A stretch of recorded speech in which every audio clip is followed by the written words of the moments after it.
so today we're going to be talking about right-of-way concepts. Okay, so first of all, what is a right-of-way? Right-of-way is a privilege of the immediate use of the roadway and is determined by the set of rules and guidelines as listed for mergers, intersections, and special conditions. The prime directive requires a road user to yield the right-of-way to avoid a collision. So the main goal here is to not get into a wreck. What I usually tell my students in class is anytime two cars want to occupy a space and they make contact in that space, well, one had the right of way and one had to yield. So basically in this section right here, we're going to talk about when do we give the right of way and when do we have the right of way. So we need to know how to yield the right of way and know when to take the right of way. But in all circumstances, if you need to avoid a collision, by all means, give up the right of way.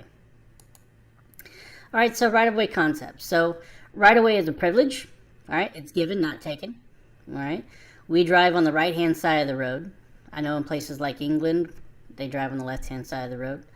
Slower traffic, you always want to keep right. So if you've ever been down the freeway, like on I-10 or I-45, and you notice cars are passing on the left-hand side, they're going a little bit faster than those in the right-hand lane. If you know you're not going to be going fast and you have an exit coming up soon, or you got to make a turn soon, go ahead and stay in the right-hand lane if you're going to go slower than the rest of traffic, even if the rest of traffic is speeding. Okay, so slower traffic, keep right.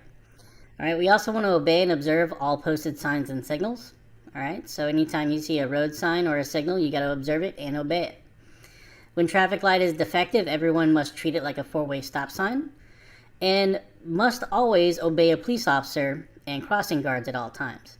So if you ever see a police officer and they're conducting traffic, no matter what the light says, you follow the police officer's direction. So if a situation where you have a green light, but the officer is telling you to stop, you obviously stop. All right, so let's talk about intersections. All right, so first type of intersection is what we call a controlled intersection. Controlled intersections have signs or signals posted to control the flow of traffic and help determine the right of way. Most commonly are stop signs, sometimes yield signs, and most frequently signal lights. When at an intersection, we want to search left, center, right, and then left again, repeat as needed. Check for changing frontal areas, other road users, or any other factors that may present a risk. If everything is clear, you may proceed with caution and avoid any collision. Major right-of-way rule, you must yield to others already in the intersection, even if your light is green. Okay, so we're going to talk a little bit more about that in a minute. All right, so four-way stop signs. All right, this is another type of intersection. Sometimes you'll see all-way or four-way. So at a four-way stop sign, what we want to do is the vehicle that arrives first should go first. However, vehicles that enter the intersection first should also go first. Okay, so that means even though you may arrive at an intersection, if there's already a car in the intersection, that car in the intersection has the right of way. But if no cars are in the intersection, the first one to get there should have the opportunity to go first. All right. 3, if two or more vehicles stop simultaneously, the vehicle on the left should yield to the vehicle on the right.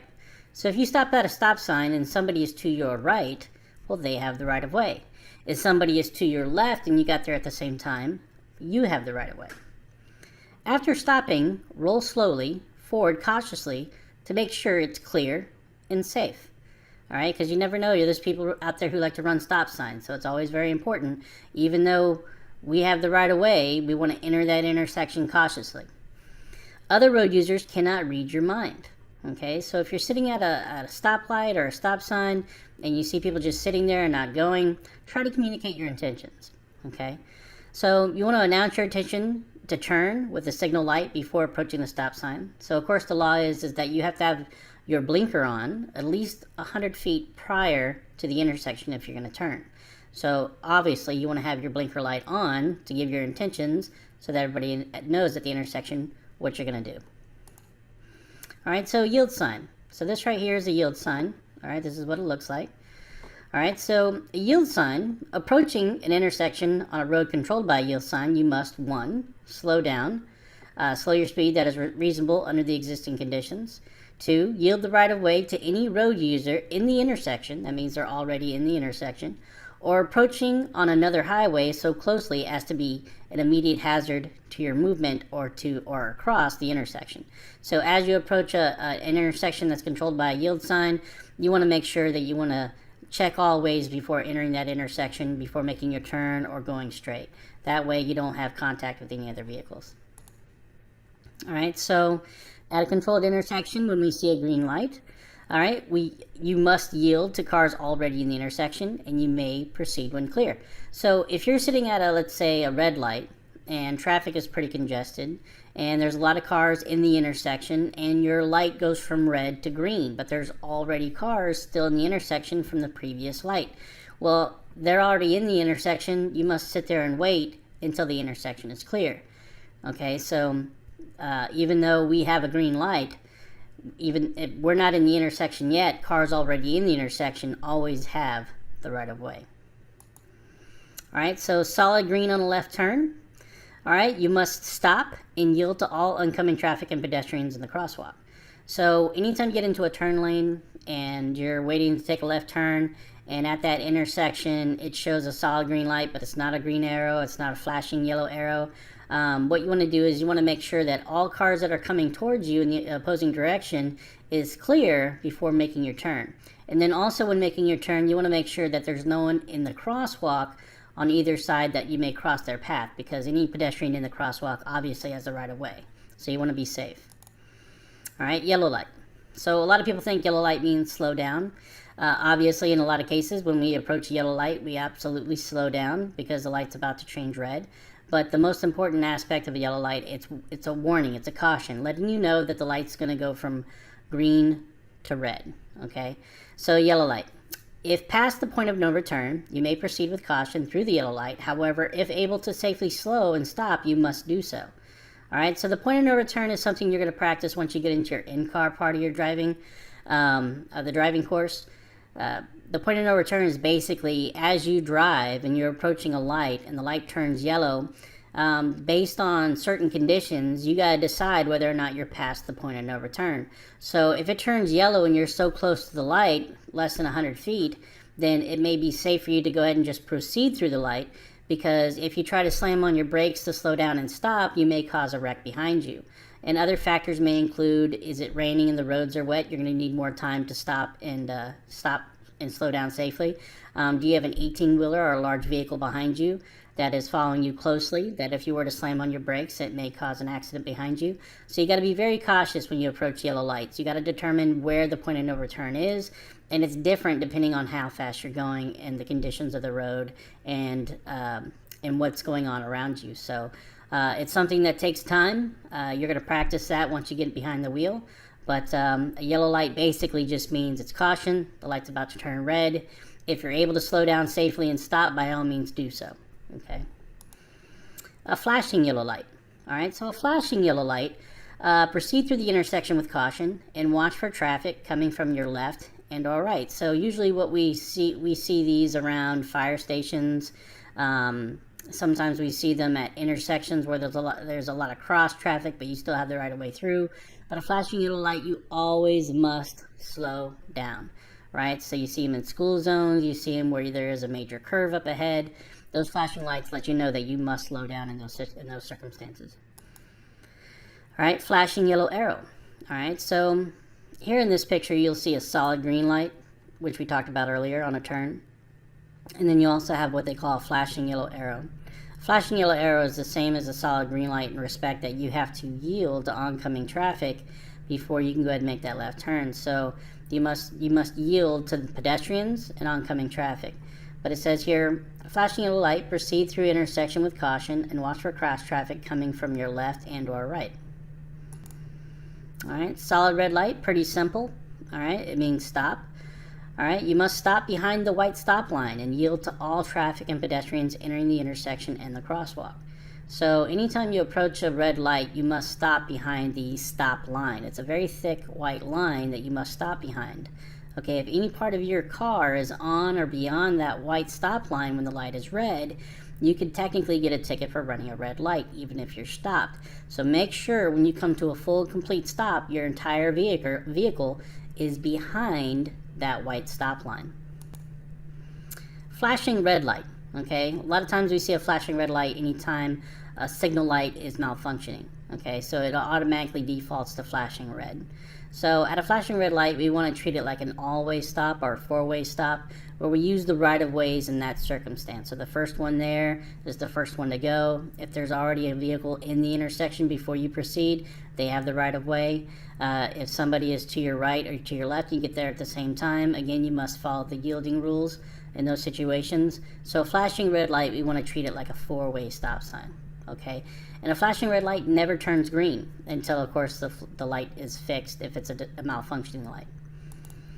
All right, so a green arrow with a solid red light. So this is something you may see on your permit exam or your final exam, where they talk about you seeing a green arrow with a red light. Now you notice that if you're in a turn lane, this signal light refers to your lane only. This light right here refers to the lane next to you. Okay, so if you have a green arrow, it's letting you know that you have a protected left turn. And then all the other lanes are instructed to stop while you're turning. Okay, so when facing a green arrow signal displayed with a red light, you may cautiously enter the intersection to move in the direction permitted by the arrow. You must yield to other vehicles and to pedestrians lawfully in the intersection or adjacent crosswalk. Okay.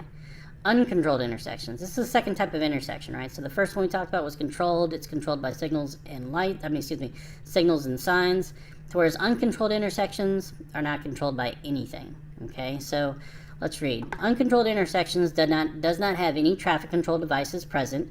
They are usually found in light traffic areas like residential neighborhoods. So they're kind of rare, but they do exist.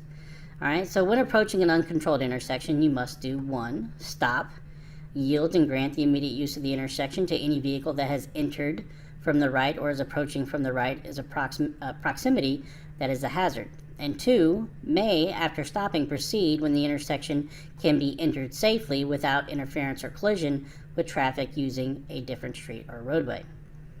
Okay. All right, so merge situations. So we talked about intersections. Now we're going to go ahead and look at merge situations. And we're talking about yielding still, all right, right of way.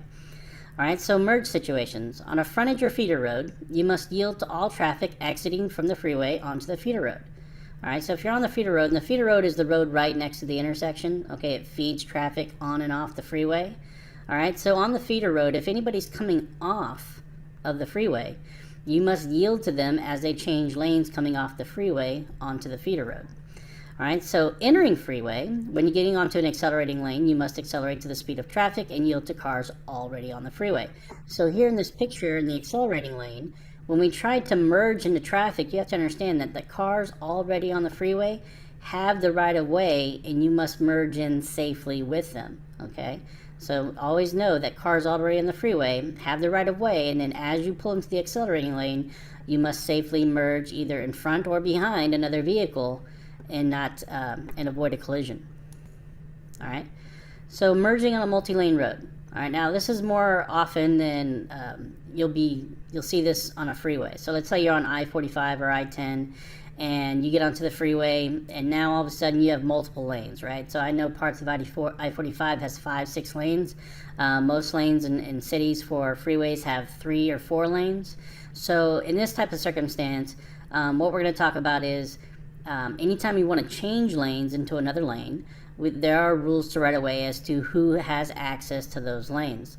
Now, obviously, when you're driving down the freeway and you're in the right-hand lane, and you want to move over one lane to your left, well, cars already in that lane obviously have the right of way. But what about a scenario to where you want to move over to your lane, one over to your left, and the lane is clear? However, there's another vehicle in the far left-hand lane also wants to merge into the lane that you're trying to merge in. You're both trying to occupy that same space, and you try to go for it at the same time. So 2 vehicles try to go for it at the same time on the freeway going into one lane. Who has the right of way? So let's read. When changing lanes on a multi-lane roadway, you must yield. All right, 1, vehicles already in the lane, which we talked about, and 2, vehicles in the right-hand lane must yield to vehicles in faster lane of traffic that are attempting to merge into desired lane. So any car that's already in the left-hand lane and they're trying to merge into the middle lane, and you also want to merge into the middle lane, well, any car to your left will have the right-of-way over you. And it's the same. If you're in the far left-hand lane and you want to move into the middle lane, you have the right-of-way over any other vehicle from the right-hand lane trying to merge into that lane if that lane is already clear. But just know that if you see a collision about to take place, your objective is to avoid that collision. So right-of-way is a privilege, not a right. So you can allow another person to occupy that space in order to avoid that collision. So remember that we want to be a defensive driver, not an aggressive driver. All right. So special right-of-way, special situations. Okay. So we're talking about emergency vehicles and the like. So let's go ahead and take a look. Emergency vehicles. When lights are flashing, you must yield to emergency vehicles. They either be police, fire, ambulance. When approaching from the rear, okay, you want to check traffic for a safe path. Change lanes towards the right side of the roadway. Stop the vehicle safely, parallel to the curb, and wait for the emergency vehicle to pass. So if you hear an ambulance and you look in your rearview mirror and it's coming right up behind you, go ahead and move off to the right of the road, near the shoulder, slow down, find a safe path, and let that vehicle pass you safely. Okay, we do not want to impede emergency vehicles trying to get to a scene of an accident. So at an intersection, all right, so let's say you're sitting at an intersection and you hear an ambulance or you hear a siren, but you're not sure which direction it's coming from. So you look in your rearview mirror, it's not coming from behind you. You look ahead, it's not coming from in front. And so you look left and right, you notice that emergency vehicle is coming from your left. So basically, even if your light is green, you would just basically wait in that lane until the emergency vehicle passes through the intersection. So don't go into the intersection until the emergency vehicle has cleared the intersection, even if you have a green light. And that'd be a way that you would yield to an emergency vehicle at an intersection. All right, so the Texas Move Over Law. All right, this is very important. So Senate Bill 193 requires drivers nearing stopped emergency vehicles with lights activated to either slow down or change lanes. The law states a driver must either vacate the lane closest to the stopped emergency vehicle if the road has multiple lanes or slow down 20 miles per hour below the speed limit. For example, if the speed limit is 45, then you must slow down to 25 miles per hour. Emergency vehicles include police, EMS, and fire vehicles. Okay, so if you're on a freeway and it's a multi-lane freeway and you got a police car with its lights on, pulled over off to the side of the road, as you approach that emergency vehicle with their lights on, if possible, go ahead and change lanes into your lane next to you, to your left, in order to give that police officer or EMS or fire truck more space. But if traffic doesn't allow you or it's not a multi-lane road, then what you need to do is you need to make sure you drop your speed by 20 miles below the speed limit when passing those vehicles. And you want to be very careful to make sure that you're not making contact with any property, vehicle, or person that's out there on the side of the road. So you got to be very careful. And if you don't do that, you can definitely get a ticket for not obeying the Texas Move Over Law. All right, school buses. All right, now school buses, a lot of times when people get tickets and they get their license suspended, it's because they're not obeying the rules for school buses. All right, so when a school bus is flashing yellow lights, it indicates that it's about to make a stop. When the lights are flashing red, it indicates that it is stopped to pick up or unload children. All right, so that means if you see those flashing red lights, that it's stopping to pick up or unload children. Now, if it's flashing yellow, it means it's getting ready to stop and go ahead and prepare, because you want to make sure you have at least 20 feet between you and that school bus when they stop to pick up and unload kids. So when behind a school bus that is stopped for picking up or unloading children, you must stop no closer than 20 feet behind the school bus and wait until the signals are off or bus driver signals you to pass. Okay, so the only time you're allowed to pass a school bus when you're behind them and those red lights are flashing, you see that stop sign, is if the bus driver gives you permission to pass, and they'll usually wave you along with their arm out the window.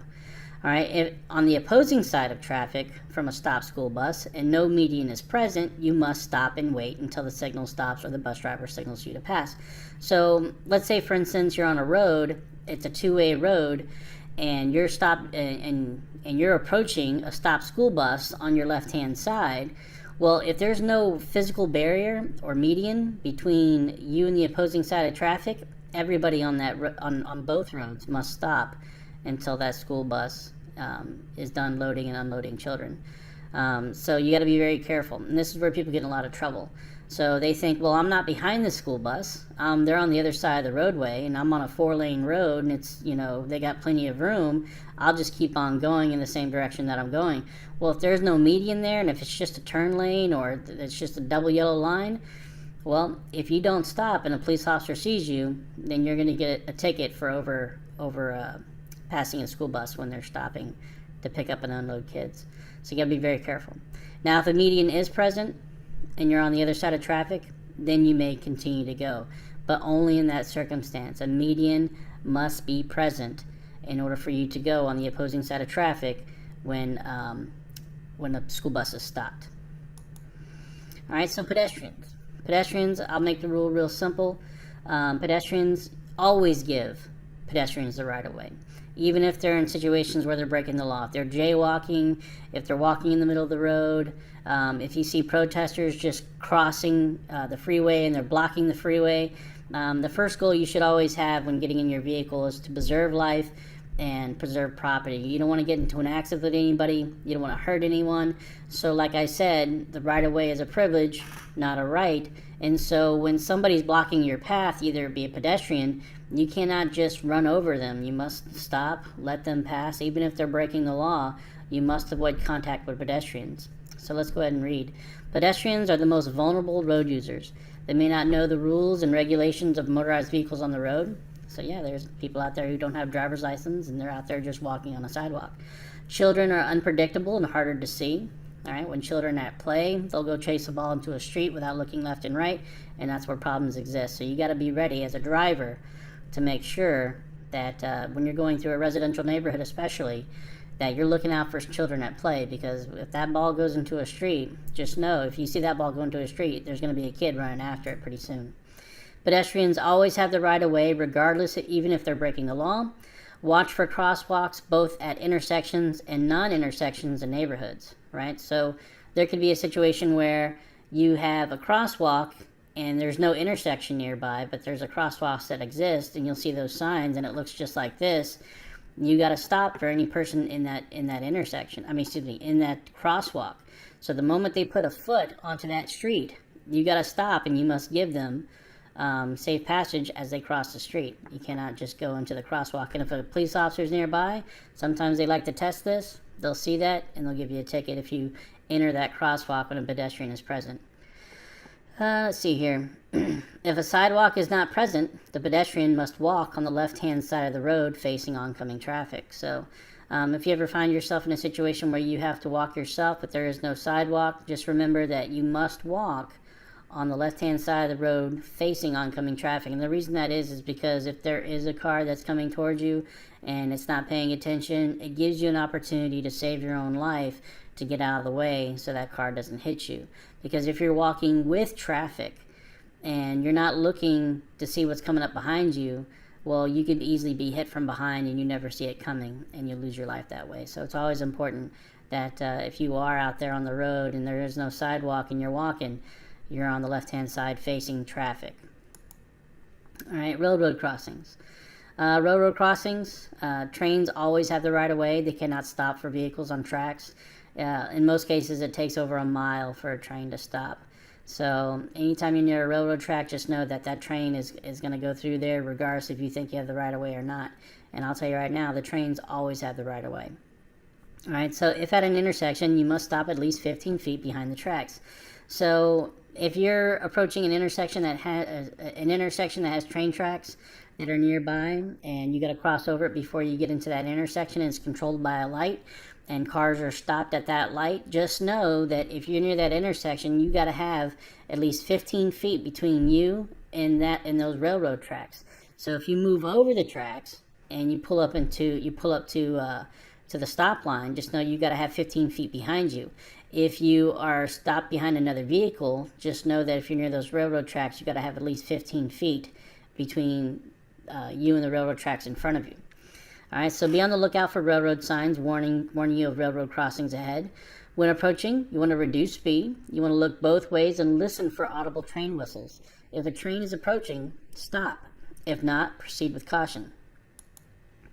All right, so categories of road signs. All right, there are 4 categories of road signs we're going to go over.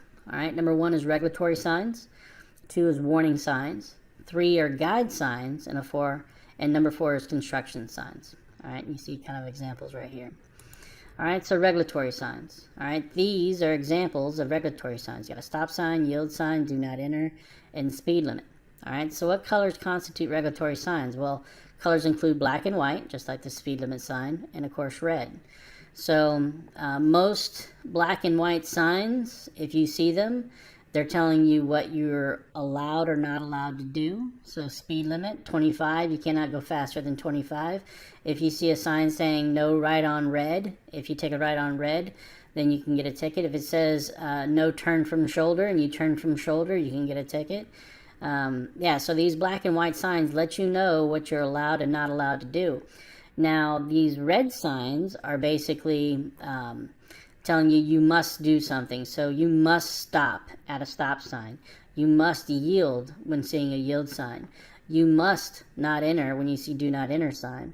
So, yeah, you got to make sure that you know what these signs look like, what they mean. And the vast majority of tickets you get is for violating a regulatory sign, okay? Regulatory signs tell users what they may or may not do in specific areas of HTS. Now, first of all, HTS stands for Highway Transportation System. Most common are speed limit signs, stop signs, yield signs, do not enter signs, and wrong way signs. Warning signs. All right, now these are the vast majority of signs you're going to see out there on the road. I would say over 60% of all signs that you see on the roadways are going to be yellow in nature and diamond shaped. Okay, so these are your warning signs. You don't necessarily get a ticket for violating a warning sign, but you will suffer the consequences for not heeding its warning. So if you see a bump sign and you go too fast over that bump, you actually may ruin your vehicle. Same thing with a dip. So these warning signs let you know that there's a hazard up ahead, and how you approach that hazard can determine whether or not you're going to make it through that hazard safely. All right, so warning signs do the following. They draw attention to the imminent danger of upcoming regulatory signs. So this one right here with the stops, with the signal light, and it's a warning sign. It's letting you know that up ahead there is a signal light that you must obey. The background color is yellow. The diamond shape indicates that danger is up ahead. All right, guide signs. All right, guide signs are blue and green. All right, guide signs 1, provide information, route markers, directions, destinations, services, points of interest, recreation. All right, the background colors are blue, white, green, and brown. So these blue ones right here are your service signs, right? Your gas station, eating, lodging. You also see them for hospitals with the blue sign with the white H. These green signs are basically guiding you or telling you where you are or where you're headed or what you're near or where you need to go. And then these brown signs right here let you know that this is public recreation. So mostly around public parks like municipal parks, state parks, federal parks, you'll see these brown signs. Construction work signs. Construction work signs draw the attention of road users to road repairs, detours, special road closings for sports events. A lot of signs that you normally see in the yellow signs for caution and warning, if you see them in orange, it lets you know that you're also in a construction zone. If you see a regulatory sign that's in orange, you know that you're in a construction zone, and also if you were to get a ticket for violating that regulatory sign, the ticket fines will be doubled. Okay, so the background color is orange. Shapes include diamond, square, and rectangle. All right, so pavement markings. All right, so we're going to talk about yellow, the yellow pavement marking, the yellow line. All right, so a solid yellow line. A solid yellow line separates 2 lanes of traffic that are going in opposite directions. It being solid indicates that passing is not allowed. So you see this long solid yellow line. It's 2 lanes, and it's basically letting you know that there's no passing on the other side, and these 2 are going in opposite directions. When you see a double yellow line, it's for a multi-lane road, but at the same time, it's letting you know that these 2 lanes of traffic are going opposite directions, and neither side can pass. All right, so a yellow broken line marker indicates that it separates 2 lanes that are going in the opposite direction, but being broken indicates that passing is permitted. So this one right here, you'll see a yellow line that's broken, it lets you know that both sides are allowed to pass, right? So if I'm driving right here and there's a car in front of me and it's going too slow or slower than I would like, and I would like to pass it and this side is clear, I can go ahead and move into the left-hand lane, pass that vehicle, and then move into that lane safely. It just lets me know that I'm allowed to pass. Now this one right here, you see a solid one and a dotted one. Well, it lets you know that this side of traffic can use this side of the lane in order to pass somebody, but anybody driving on this side of traffic will not be able to use this lane for a passing lane. And the reason why you see this sometimes is this direction is coming out of a potential hazard, and this one is going into a potential hazard. Either it be a curve, a hill, an intersection, things that would discourage you from changing lanes because the hazard does not give you the visibility you need in order to change lanes or pass somebody safely. Okay, and of course you see this right here. This is what they call a turn-only lane, and you'll see them right in between the center of two opposing sides of traffic, and it allows you to get into this lane to turn into a business or onto another street. All right. So pavement markings white. All right. So edge lines, which is our shoulder lines, mark the right edge of the roadway. It is a solid white indicating it is not a through lane of traffic. Okay. So you'll see these on the far right side of the shoulder. Crosswalks, they're wide and perpendicular, solid white lines to guide pedestrians. All right, stop lines. Stop lines are stop white line going from curb to curb indicates where a vehicle must stop at an intersection. Solid white line, it separates two lanes of traffic going in the same direction. However, passing is discouraged.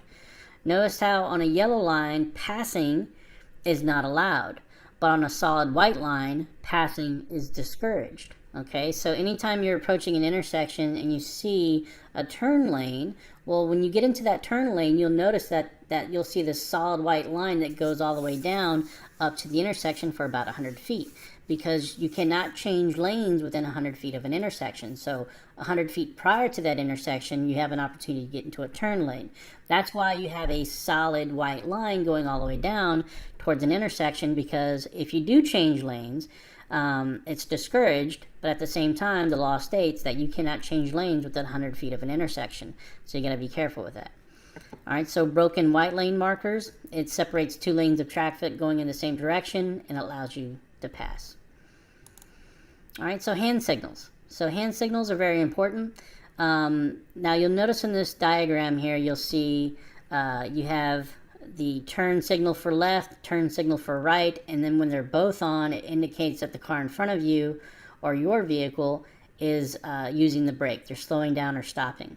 Now, in circumstances where if your signal light is malfunctioning and your police officer pulls you over, they give you a warning, letting you know to get your tail light fixed. But if in that situation, going forward until you get your tail light fixed, you must use your hand signals to let people know what your intentions are. So for a left-hand turn, your arm is going to be your left arm. It can't be your right, only your left, because that's one going out the window. Your left arm is going to be straight out the window to let everybody know you're turning left. But if you're turning right, you're going to bend your elbow at 90 degrees with your hand going upwards, and this is your left arm, going upwards, letting everybody know you're turning right. Now, if you do the same thing but pointing downwards, okay, your arm is bent at 90 degrees and you're pointing it down, it lets people know that you're slowing down or stopping.